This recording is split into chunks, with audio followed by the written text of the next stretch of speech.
ఏంది రమేష్, ఎప్పుడు వరిని వేసేటోడివి, ఈసారి కంది జొన్న పంటలు వేస్తున్నావేంది? ఈ వానాకాలంలో ఎల్నినో ప్రభావం ఉంటుందని వాతావరణ శాఖ వారు హెచ్చరిస్తున్నారు. అందుకే ముందే జాగ్రత్తపడి కంది జొన్న వేస్తున్నా.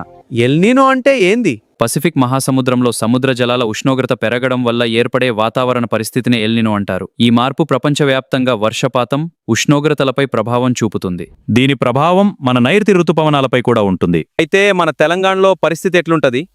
జూన్లో వానలు బాగానే పడవచ్చు, కానీ జూలై ఆగస్టులో వర్షాభావ పరిస్థితులు ఉండొచ్చు. ఎక్కువ రోజులు వానలు పడకపోవచ్చు, వేడిగాళ్లు రావచ్చు, పంట దిగుబడిపై ప్రభావం పడొచ్చు. ఉత్తర దక్షిణ తెలంగాణలో వానలు తక్కువ పడొచ్చు, మధ్య తెలంగాణలో బాగానే పడే అవకాశం ఉంది. అయితే రైతులు ఏం చేయాలి? ఒకవేళ భూగర్భ జలాలు, బోర్లు, నదులు, చెరువులో నీళ్లు తగ్గిపోయినా రైతులు నష్టపోవద్దని తెలంగాణ ప్రభుత్వం ప్రత్యామ్నాయ పంటలు వేయాలని సూచిస్తోంది. కంది, పెసర, మినుము, జొన్న, సజ్జ, కొర్రలు, నువ్వులు లాంటి పంటలు వేయాలి అన్న.